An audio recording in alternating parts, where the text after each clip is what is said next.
اعوذ باللہ من الشیطان اللعین الرجیم بسم اللہ الرحمن الرحیم الحمد للہ وکفا وسلام علی عبادہ الذین اصطفیٰ. تھوڑی لائٹ کم کرو.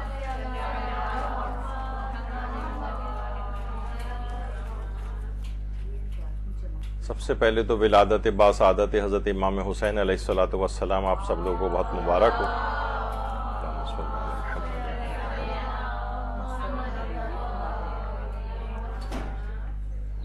آج لباس سے متعلق 4 یا 5 مسائل کے اوپر ہماری گفتگو رہے گی، الگ الگ عناوین پر. اس میں سے پہلا عنوان ہے، کیا انسان کوئی بھی سیاہ لباس میں نماز پڑھ سکتا ہے؟ کیا اس میں کوئی کراہیت یا ممانعت تو نہیں ہے؟ تو اس کا آج ہم گفتگو میں بیان کریں گے. دیکھیے، سب سے پہلے تو یہ کہ کون سے رنگ کا لباس اسلام میں بہتر سمجھا گیا ہے.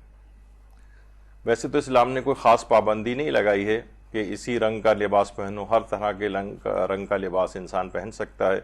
خواتین کو البتہ اس کی مسائل کچھ اور ہیں کہ نامحرم کے سامنے اگر جانا ہے تو اس کے اعتبار سے کچھ شرائط ہیں لباس کے اندر، رنگوں کے اعتبار سے بھی.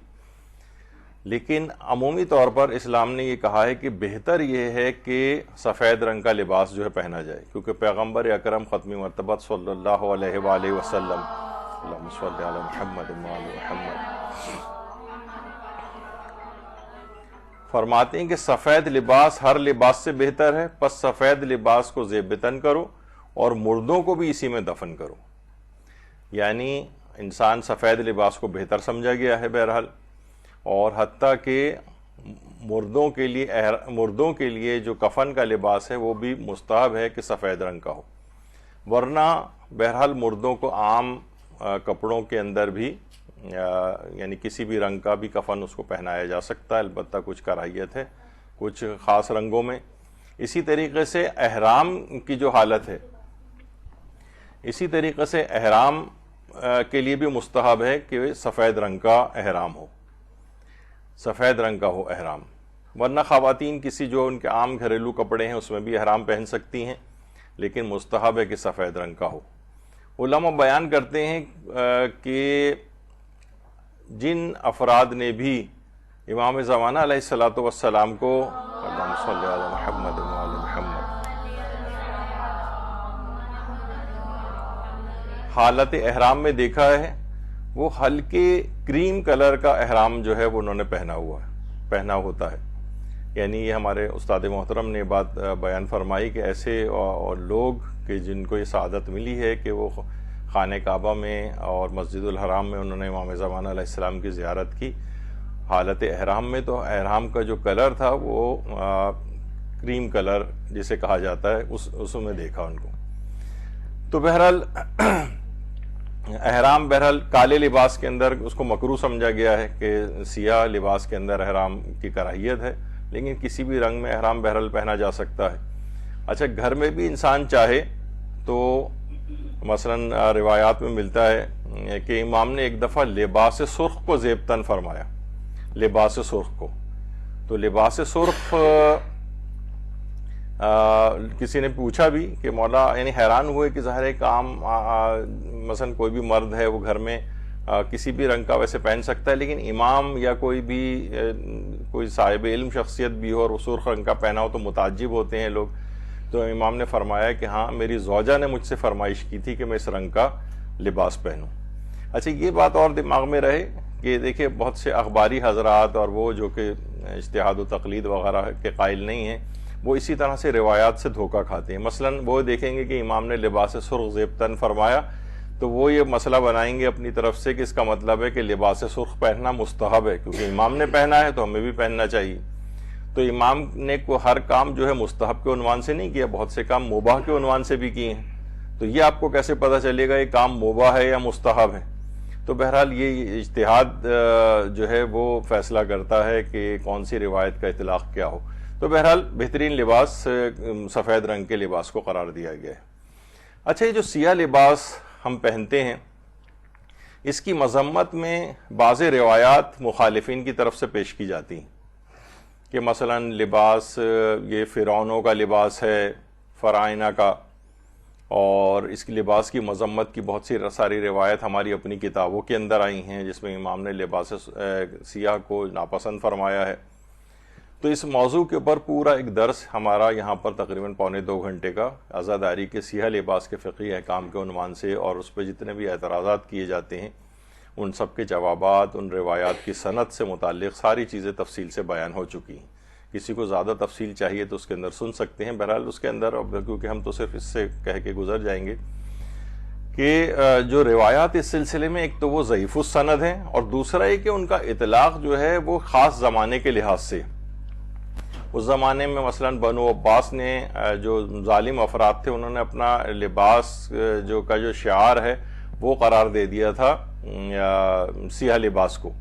تو ان سے مشابہت نہ ہونے پائے یعنی ان سے دوری کے طور پر اس طرح کی روایات جو ہے وہ آئی ہیں. یعنی خاص اس کا ایک تناظر ہے کیونکہ بہت سے ائمہ کے بھی القاب ایسے تھے کہ وہ ائمہ نے اپنے ان القابات کو ترک کیا یعنی کیونکہ وہ ظالم بادشاہوں نے بھی رکھ لیے تھے. تو اسی طریقے سے وہ خاص زمانے سے متعلق وہ روایتیں تفصیل اس کے اندر بیان ہوئی اور جو ہیں بھی وہ ضعیف السند ہے. اچھا اب آ جائیے فقہی مسئلہ کیا ہے. عام حالات میں سیاہ لباس کیا پہنا جا سکتا ہے؟ تو بہرحال ایک شہرت ہے اس بات کی اور کچھ علماء اس کے قائل بھی رہے ہیں کہ عام حالات میں سیاہ لباس کا پہننا یہ مکروہ ہے. ایک شہرت رہی ہے اس بات کی عام حالات میں سیاہ لباس کا پہننا.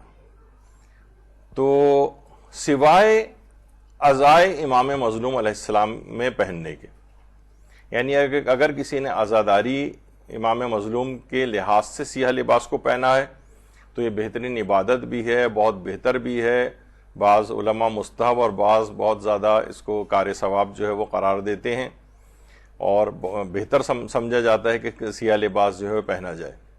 یعنی اگر عزائے امام میں غم گساری اور مواسات اور اظہار ہمدردی اور اپنا ایک امام سے اپنی ایک ایفیلیشن ظاہر کرنے کے لیے ان کے غم میں غمزدہ ہونے کے لیے عنوان سے پہنا جائے تو پھر اس میں کراہیت نہیں. یعنی وہ علماء بھی جو کہ عام حالات میں لباس سیاہ کو پہننے میں اس کو مکروہ سمجھتے ہیں یا سمجھتے رہے ہیں، وہ بھی یہ کہتے تھے کہ بہرحال عزائے امام مظلوم میں اگر پہنا جائے تو پھر اس کی کراہیت نہیں. ٹھیک ہے. اچھا اس کے بعد لیکن آیت اللہ سیستانی اس سلسلے میں فرماتے ہیں کہ عام حالات میں بھی لباس سیاہ کو پہننا، خود مدرسے نے بھی ایک دفعہ ان سے استفتاء کیا تھا اور ویسے بھی الگ سے بھی ان کے اس میں موجود ہیں، تو وہاں سے جواب یہی آیا کہ کراہت پوشیدہ نے لباس سیاہ ثابت نہ شدہ است. یعنی سیاہ لباس کو پہننے کی کراہیت یہ ثابت نہیں. یعنی عام حالات میں بھی اگر کوئی شخص پہنتا ہے تو آیت اللہ سیستانی کے نزدیک اس کی کراہیت ثابت نہیں ہے، یعنی مکروہ نہیں ہے ان کے فتوے میں. عام حالات میں خیر جو دیگر علماء ہیں وہ بھی یہ فرماتے ہیں، وہ بھی آیت اللہ سیستانی کے ہی ہم نظریہ ہیں کہ عام حالات میں سیاہ لباس پہننا جو اس وقت موجودہ مراجع ہیں وہ کہتے ہیں کہ یہ کراہیت نہیں رکھتا ہے. پھر دوسرا مسئلہ آتا ہے وہ تو تھا عام حالات کا. دوسرا آتا ہے کہ نماز میں لباس سیاہ پہننے کا کیا فقہی حکم ہے نماز میں.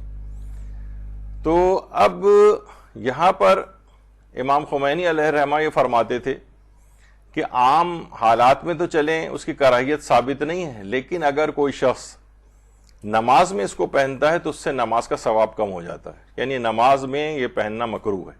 تو وہ افراد کے جو کہ امام خمینی کی تقلید میں ہیں وہ اس کو نماز کے میں نہ پہنے.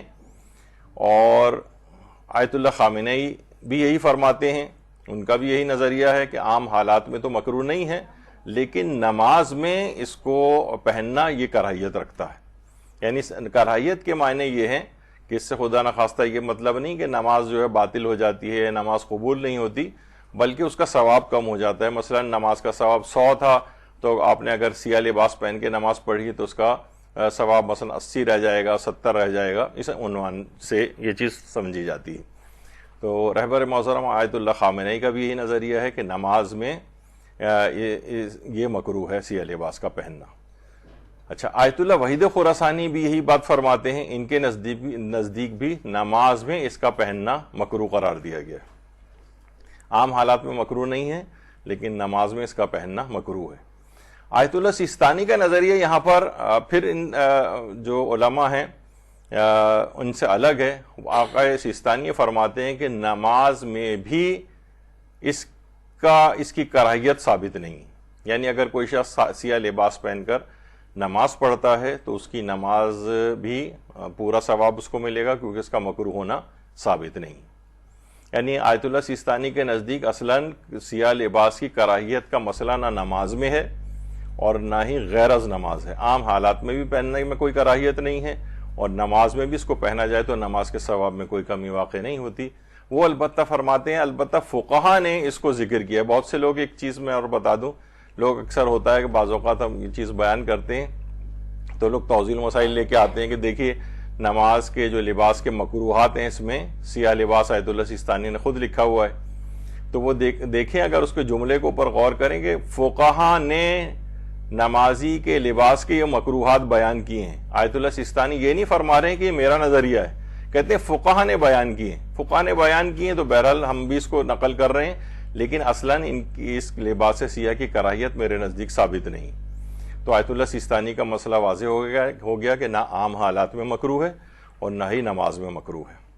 البتہ وہ علماء جن کے ابھی آپ نے نام سنے جو نماز میں مکروہ سمجھتے ہیں اس کو پہننا، وہ فرماتے ہیں البتہ 4 چیزوں کا پھر بھی استثناء ہے، ایکسیپشن ہے۔ یعنی اگرچہ عام لباس یعنی جو لباس ہے اس میں اگر سیاہ لباس میں ہم پڑھ رہے ہیں نماز تو وہ مکروہ تو ہے، لیکن 4 چیزیں ہیں ایسی ہیں کہ پھر بھی وہ مکروہ نہیں ہیں اگر نماز میں پہنی جائیں۔ کون سی ہیں؟ ایک تو سیاہ عبا، یعنی عالم جو عام طور پر سیاہ عبا پہنتے ہیں، ایک قبا ہوتی ہے، پھر اس کے اوپر ایک عبا جو ہے وہ پہنی جاتی ہے۔ جیسے آیت اللہ سیستانی کے متعلق شہرت ہے اس بات کی کہ عبا جو وہ پہنے ہوتے ہیں 40 سال پہلے انہوں نے خریدی تھی، جو آج تک ان کی وہی عبا چلی آ رہی ہے، مشہور ہے یہ بات۔ تو سیاہ رنگ کی جو عبا ہے یہ اگر کوئی عالم نماز کے دوران پہنتا ہے، یا کوئی عام شخص بھی اگر پہنتا ہے تو یہ کراہیت نہیں رکھتی ہے۔ اسی طریقے سے سیاہ امامہ، کالے رنگ کا جو امامہ سادات پہنتے ہیں عام طور پر علماء، تو اس میں بھی کوئی کراہیت نہیں، اس کا بھی ایکسیپشن اور استثناء آیا ہے۔ سیاہ رنگ کے موزے، سیاہ رنگ کے موزے اس میں یہ بھی مکروہ نہیں ہے، یعنی وہ علماء جو کہ کراہیت کے قائل ہیں لباس کی کالے رنگ کی، وہ بھی کہتے ہیں کہ بہرحال سیاہ رنگ کے موزے یہ مکروہ نہیں۔ اور اسی طریقے سے عورتوں کی سیاہ چادر، یعنی اگر عورتیں سیاہ چادر کے اندر اگر نماز پڑھیں تو وہ ان علماء کے نزدیک بھی یہ مکروہ نہیں ہے اور ایکسیپشن ہے۔ یعنی عالم کی عبا اور عورتوں کی کالی چادر یہ تقریباً ایک ہی اس کے اندر شمار کی جاتی ہیں، اور اس سے ان کی نماز کے ثواب پر کوئی فرق نہیں پڑتا ہے۔ اب ایک مسئلہ آتا ہے اور وہ ہے کالے جوتے کا پہننا۔ ہمارے یہاں دیکھیں کتنی شہرت ہے اس بات کی کہ بھائی انسان چاہے چوری کا جوتا پہن لے لیکن کالا جوتا نہ پہنے۔ دیکھیے بہت سی ایسی چیزیں ہیں کہ جسے کہا جاتا ہے کہ بہت سی چیزیں گناہ عرفی ہیں، یعنی بہت سے لوگ عرفاً جو گناہ ہیں نا وہ شرعی گناہوں سے زیادہ قابل مذمت سمجھے جاتے ہیں۔ مثلا غیبت ہو جائے کوئی ایسی بات نہیں ہے مثلا، لیکن لڑکی اگر باپ کے سامنے سگریٹ پی لے مثلا تو قیامت برپا ہو جائے گی۔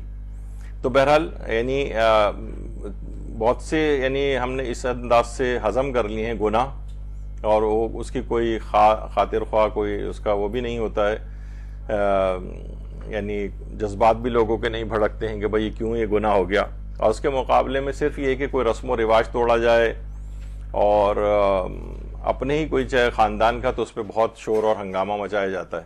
تو بہرحال کالے جوتے کا پہننا، کالے جوتے کا پہننا، یہ ہم نے ایک دفعہ ایک سیریز بھی چلائی تھی یہاں پر مدرسہ کا جو فیس بک پیج ہے، اس میں سوالات کی، پھر دیکھتے ہم یہ اندازہ یہ کرنا ہوتا تھا کہ دیکھیں گے لوگ عام طور پر ان چیزوں کے کیا جوابات دیتے ہیں۔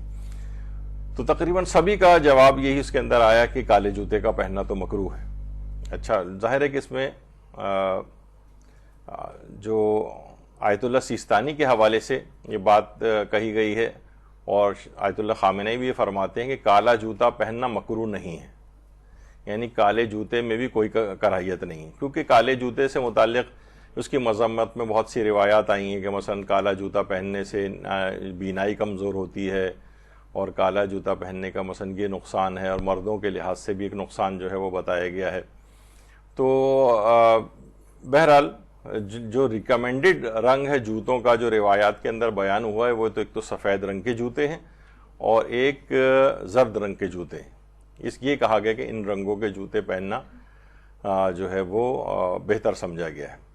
تو بہرحال اگر کوئی ویسے احتیاط کرنا چاہے تو اس کی اپنی مرضی، کیونکہ روایات میں بہرحال ایک چیز آئی ہے، چاہے ان کی سند اتنی قوی نہیں بھی ہو یا اس کا متن اتنا قوی نہ بھی ہو، تب بھی بہرحال احتیاط کرنے میں تو کوئی حرج نہیں ہے. لیکن بہرحال اگر کوئی کہے کہ جناب کیا کالا جوتا پہننا مکروہ ہے، تو اس کا جواب یہ ہے کہ موجودہ مراجع کے نزدیک کالا جوتا پہننا یہ مکروہ نہیں ہے. اچھا، اب اس کے بعد ہم دیکھتے ہیں کہ سیاہ لباس کی جو ہم بات کر رہے تھے، سیاہ لباس، اس سے اندازہ آپ لگائیں کہ جو بڑی بڑی ہماری شخصیات ہیں بہت زیادہ اس کا اہتمام کرتی نظر آتی ہیں.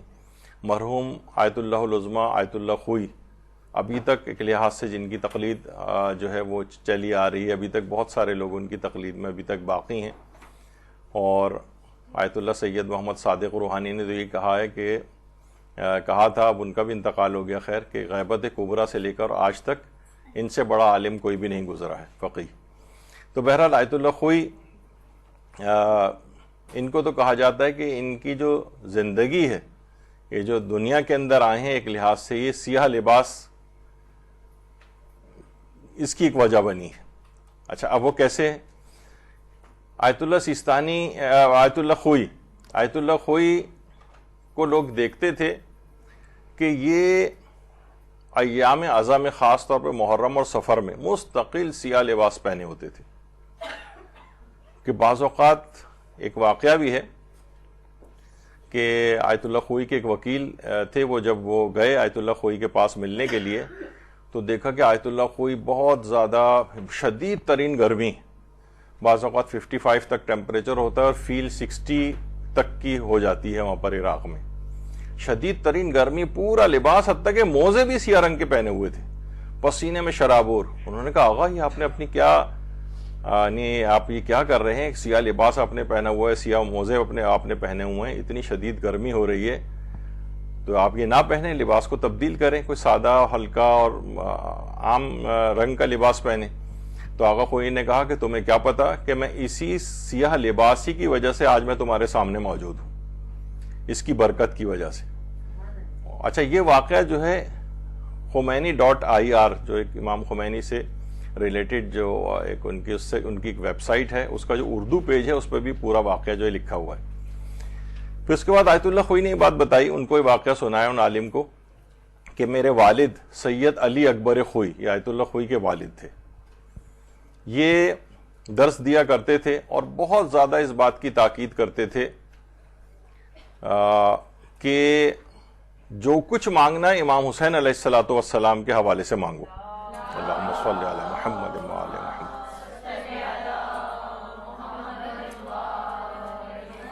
اور کہتے تھے کہ میرے والد کے ہاں کوئی بھی جو اولاد جو ہے نہیں ہوئی تھی، اور جو بھی ہوتے تھے ان کی والدہ کے حمل ٹھہرتا تھا لیکن چند مہینوں کے بعد ہی وہ حمل گر جایا کرتا تھا. یعنی ہماری میڈیکل سائنس میں بھی ہیبیچول ایبارشن کہتے ہیں، ریپیٹیڈ ایبارشن جو ہوتے ہیں، یعنی کم سے کم 3 یا اس سے زیادہ مرتبہ ان اے رو اگر مس کیریجز ہوں تو اسے ہیبیچول ایبارشن کہا جاتا ہے. اس کی بہت ساری ریزننگ ہوتی ہے، جینیٹک ڈس آرڈرز بھی ہوتے ہیں، کروموزومل ایب نارمیلٹیز ہوتی ہیں، اور جناب انفیکشنز بھی ہو سکتے ہیں، یوٹیرائن ایب نارمیلٹیز بھی ہو سکتی ہیں، سائیکولوجیکل سائیکیٹرک النیسز بھی ہیں، اس کی بہت ساری اس طرح کی وجوہات ہیں. اچھا، یہ اگر بار بار ہو تو یہ بہت زیادہ عورت کے اوپر، گھرانے کے اوپر ایک سائیکولوجیکل برڈن آتا جاتا ہے ریپیٹیڈ ایبارشنز کا یا مس کیریجز کا، اور کاسٹ بھی بہت آتی ہے ظاہر ہے بار بار دکھانا اور یہ سب کچھ جو ہے. تو کوئی بھی حمل ٹھہرتا ہی نہیں تھا، یہاں تک کہ ٹرمینیٹ ہو جاتی تھی پریگنینسی. بہرحال یہ درس دے رہے تھے اور انہوں نے اس درس کے اندر یہ بات بیان کی لوگوں کو، خواتین بھی درس سن رہی تھیں، تو انہوں نے بات بیان کی کہ جو کچھ بھی ہے ہر چیز ہمیں چاہیے کہ امام حسین علیہ السلام سے مانگیں، اور وہاں سے ان کے در سے ہمیں مل جاتی ہے. اچھا یہ صرف انہی کا ہی نہیں ہے جملہ، بلکہ یہ ہاشم حداد جو کہ آیت اللہ علی آقا قاضی طباطبائی کے شاگرد تھے، وہ فرماتے تھے کہ علی آقا قاضی طباطبائی نے ایک دفعہ مجھ سے کہا تھا، درست ہے کہ تم میرے شاگرد ہو اور میرے زیر نظر بھی ہو، لیکن تمہیں جو کچھ بھی چاہیے لازم ہے کہ امام حسین سے مانگو۔ دیکھیے آج امام حسین علیہ السلام کی ولادت کی تاریخ بھی ہے، اللہم صلی علی محمد۔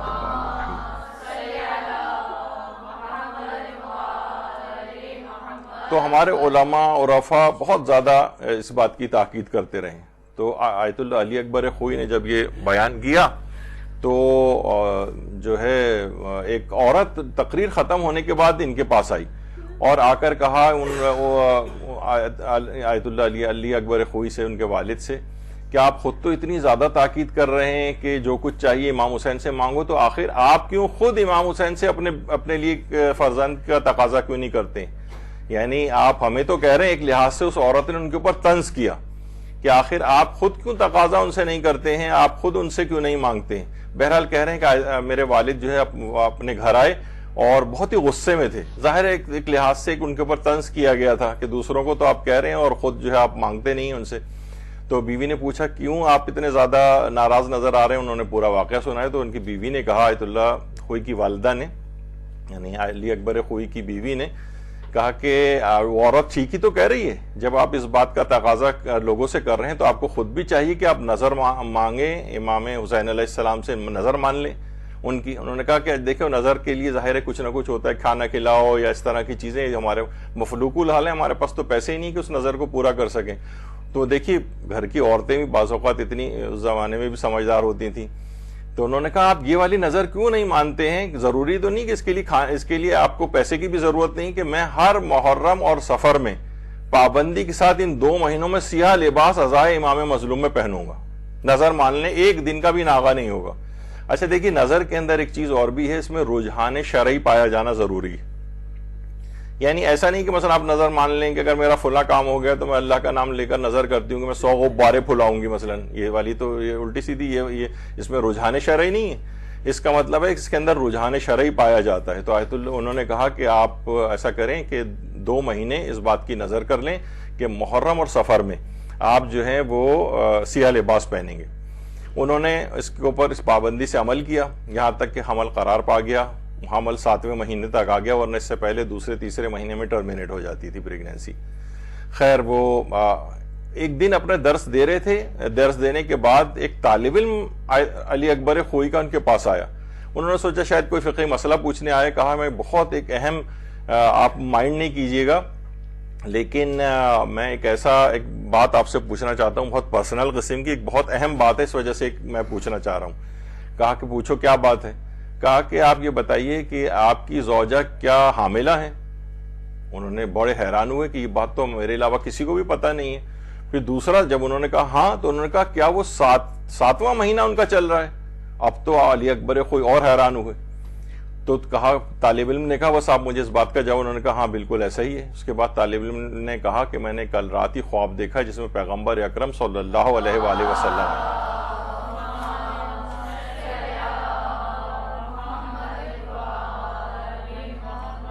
اور انہوں نے کہا ہے کہ علی اکبر خوئی سے کہو کہ ہم نے اس کی وہ نظر میرے بیٹے کے ایام عزاداری میں محرم اور سفر میں سیاہ لباس پہننے کی ہم نے قبول کر لی ہے۔ اب اس کا یہ جو بیٹا پیدا ہوگا یہ زندہ بھی رہے گا، ہم اس کی حفاظت کریں گے، اسے باقی رکھیں گے، اسے عالم بنائیں گے یہاں تک کہ یہ مجتہد بنے گا، اور اس کے بعد اس کا نام میرے نام کے اوپر یا میرے لقب کے اوپر اس کا نام ابو القاسم رکھنا۔ تو اسی وجہ سے پھر انہوں نے بہرحال کنٹینیو ہوا وہ عرض، اور آیت اللہ خوئی کا جیسے ابھی آپ نے سنا کہ آیت اللہ خوئی پوری ایک زبردست زندگی انہوں نے گزاری، مرجعیت کے اوپر فائز ہوئے، اور نام تھا ان کا آیت اللہ ابو القاسم الموسوی الخوئی، یہ نام ان کا رکھا گیا۔ تو یہ فرمایا کہ آیت اللہ خوئی نے کہا کہ میں جو پہن کے بیٹھا ہوں پسینے میں شرابور، یہ میں اسی سیاہ لباس کی برکت کی وجہ سے تو بیٹھا ہوں۔ تو آج بھی بہت سارے اس طرح کی نظریں بھی مانی جا سکتی ہیں۔ تو بہرحال یہ اس انداز سے آیت اللہ علی اکبر خوئی اور ان کے برابر میں آیت اللہ خوئی، اور آیت اللہ خوئی پھر اس کے بعد بہرحال ان کا ایک دور چلا، اس کے بعد بھی سیاہ لباس کے اندر اکثر یہ رہا کرتے تھے، ایک ایسی خاص عقیدت ان کو ہو گئی تھی اپنے اس لباس سے۔ بہرحال اور یہی وجہ ہے کہ آیت اللہ محمد حسین طباطبائی کے متعلق بھی بات کہی جاتی ہے کہ محرم میں اور سفر کے جو ایام ہیں ان میں تحقیقات، تدریس اور روزمرہ کے امور کی انجام دہی بھی چھوڑ دیتے تھے اور سیاہ لباس پہن کر فقط عزاداری میں مصروف رہتے تھے. پورے ایام عزاداری میں کوئی دوسرے رنگ کا لباس پہنتے ہی نہیں تھے، صرف اور صرف لباس سیاہ کو پہنا کرتے تھے. تو اس لباس سیاہ کی اس قدر آپ نے دیکھا کہ اس کی تاکید آئی ہے، کتنا یہ بابرکت ایک لحاظ سے لباس ہے. اور نہ صرف یہ کہ اس کی جو مذمت ہے وہ خاص زمانے کی حد تک تھی، جو اس میں ہم نے اعتراضات کا اس میں جواب دیا اپنے ایک درس میں. تو بہرحال یہ اس کو اس انداز سے پہننا، تو لباس سیاہ کا بھی آپ نے سنا کہ عام حالات میں تو لباس سیاہ پہننا مکروہ بھی نہیں ہے. اور کچھ علماء ہیں جیسے امام خمینی اور آیت اللہ خامنئی، آیت اللہ وحید خراسانی، یہ عام حالات میں تو مکروہ قرار نہیں دیتے، البتہ نماز میں مکروہ سمجھتے ہیں. اور آیت اللہ سیستانی تو نماز میں بھی مکروہ نہیں سمجھتے ہیں، اور جو نماز میں مکروہ سمجھتے ہیں وہ بھی 4 چیزوں میں استثناء اور ایکسیپشن کے قائل ہیں، جو بھی آپ نے سنی 4 چیزیں. تو اس لحاظ سے یہ سیاہ لباس یعنی لباس سے ہی متعلق تھا، اور لباس جو اس کا جو رنگ ہے اس سے متعلق تھا. تو یہ بھی ہم نے اس مسئلے کو یہاں پر ڈسکس کیا. ابھی آپ نے سنا کہ آیت اللہ خوئی نے کہا کہ میں اسی لباس کی وجہ سے تو تمہارے سامنے زندہ بیٹھا ہوں، یعنی وجود میں آیا ہوں. یہ میرے والد اگر نظر نہیں کرتے تو میں آج تمہارے سامنے نہیں ہوتا. اسی طرح کی ایک بات ہمارے استاد محترم حجت الاسلام المسلمین مرزا صادق حسن صاحب قبلہ، انہوں نے بھی اپنے ایک درس میں ہی یہ بات بتائی، اور وہ فرماتے ہیں کہ میں جو آپ کے سامنے اس وقت بیٹھا ہوں، یعنی جو میرا وجود ہے وہ خاک شفا کی برکت کی وجہ سے. فرماتے ہیں یعنی خاک شفا بھی کیا ہے؟ ابھی آپ نے سنا کہ صرف لباس سیاہ امام حسین کے لیے، اور خاک شفا بھی امام حسین کی قبر ہی کی مٹی. فرماتے ہیں کہ ان کے دادا اس زمانے میں کسی افریقن کنٹری میں ہوتے تھے اور وہاں سے زیارات کے سفر سے آئے تھے. اس زمانے پانی کے جہاز سے جو ہے وہ سفر کیا جاتا تھا. اب تو خیر بہت مشکل ہے کہ اصلی خاک شفا وغیرہ کا ملنا، لیکن اس زمانے میں کچھ نہ کچھ چند ذرات وغیرہ، کچھ نہ کچھ اصلی خاک شفا کی قبر امام مظلوم کی مٹی کی رسائی لوگوں تک تھی، وہ ان کے پاس تھی. خود ان کے دادا یہ فرماتے ہیں کہ سمندر میں جو کشتی تھی اس قدر طوفان کے اندر گر گئی کہ بس اب الٹنے ہی والی تھی اور سب لوگ ہلاک ہو جاتے. ان کو فوراً یاد آیا کہ میرے پاس خاک شفا کے کچھ اس طرح کے ذرات ہیں. انہوں نے دعا کرتے ہوئے خاک شفا کے ذرات سمندر میں ڈالے. جیسے ہی اس کشتی سے سمندر میں خاک گئی، فوراً اسی وقت طوفان تھم گیا اور سب کی سب لوگوں کی جان بچ گئی. اللہم صلی علی محمد و آل محمد.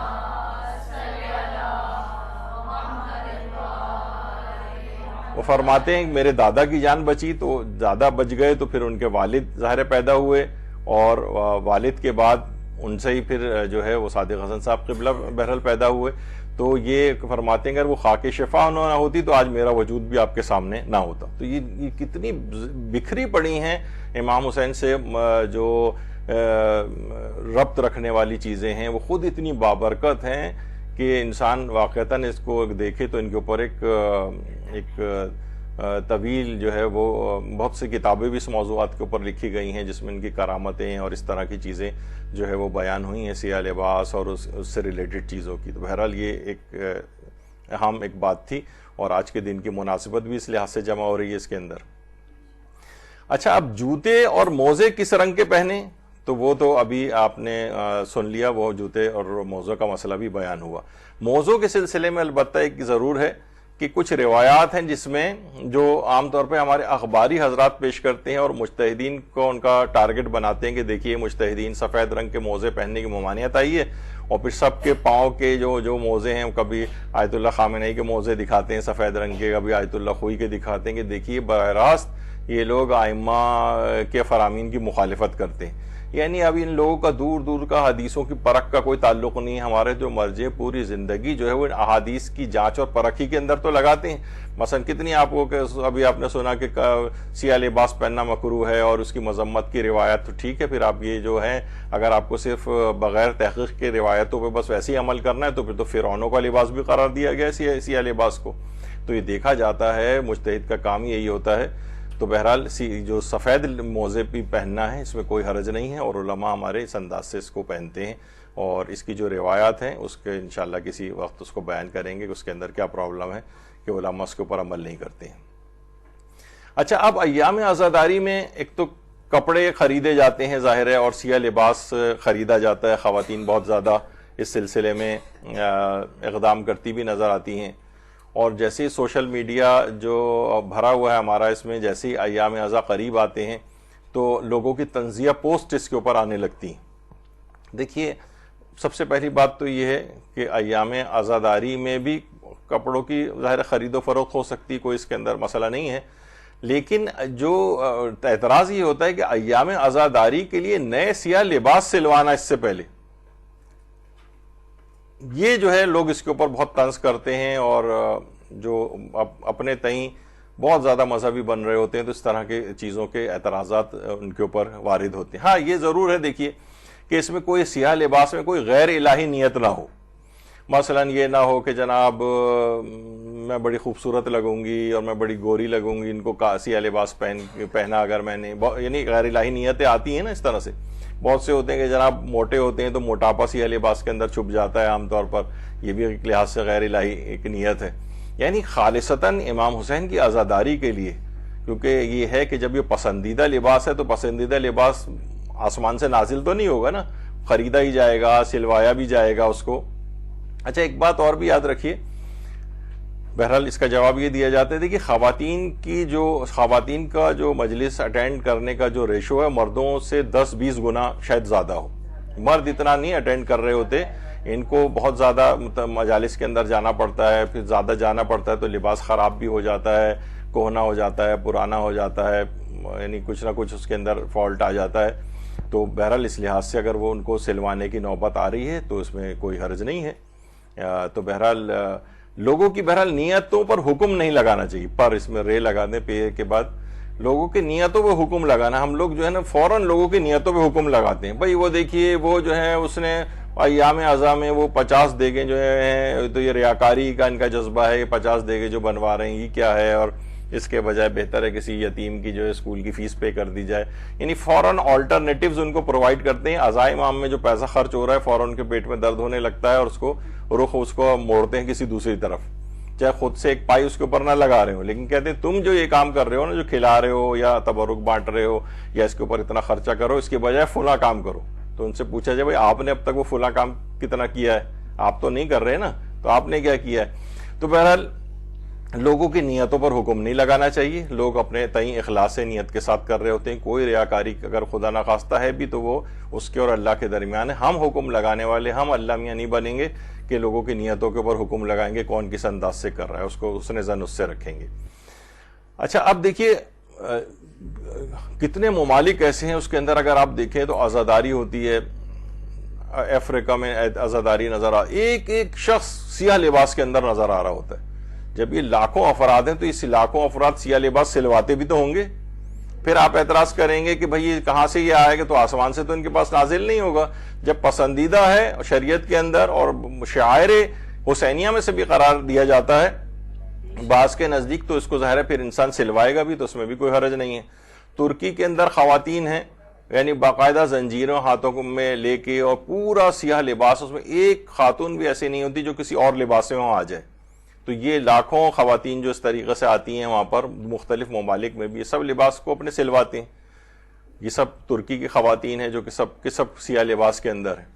اسی طریقے سے آپ دیکھ رہے ہیں ایران کے اندر اور دیگر اور ممالک کے اندر اور عرب ممالک کے اندر بھی سب لوگ سیاہ لباس جو ہیں وہ پہنے ہوتے ہیں۔ افریقہ کے اندر جو خواتین ہیں وہ ساری کی ساری سیاہ لباس کے اندر ہوتی ہیں۔ تو بہرحال یہ والا اعتراض کرنا اور لوگوں کے اوپر اس پہ طنز کرنا کہ یہ لوگ محرم شروع ہونے والا ہے اب دیکھیے، ہاں یہ ضرور ہے کہ بہرحال اس کو ایسا نہ ہو کہ وہ فیشنیبل طریقے سے اور تراش خراش اور وہ اس کے اندر وہ تمام چیزیں جو ہم اگلے کسی درس میں بیان کریں گے کہ عورت کے لباس میں کس انداز سے وہ چیز ہونی چاہیے، کیا شرائط جو ہیں اس کے اندر ہونی چاہیے، وہ ہم انشاءاللہ کہ تنگ نہ ہو اور جسم نہ جھلکے اور باریک نہ ہو اور بہت ساری اس طرح کی چیزیں جو ہیں وہ اس کا خیال رکھنا ہے۔ لیکن جو عام طور پر عزاداری وغیرہ کا لباس ہے تو وہ سلوایا بھی جا سکتا ہے، اور اس میں نہ یہ کوئی اسراف ہے اور نہ ہی اس کے اندر بس غیر الہی نیت اگر کوئی ہے تو وہ انسان خود اس کی کریکشن کر لے، لیکن اس عمل کو نہ چھوڑے کہ وہ سیاہ لباس کے اندر اس میں نظر آئے۔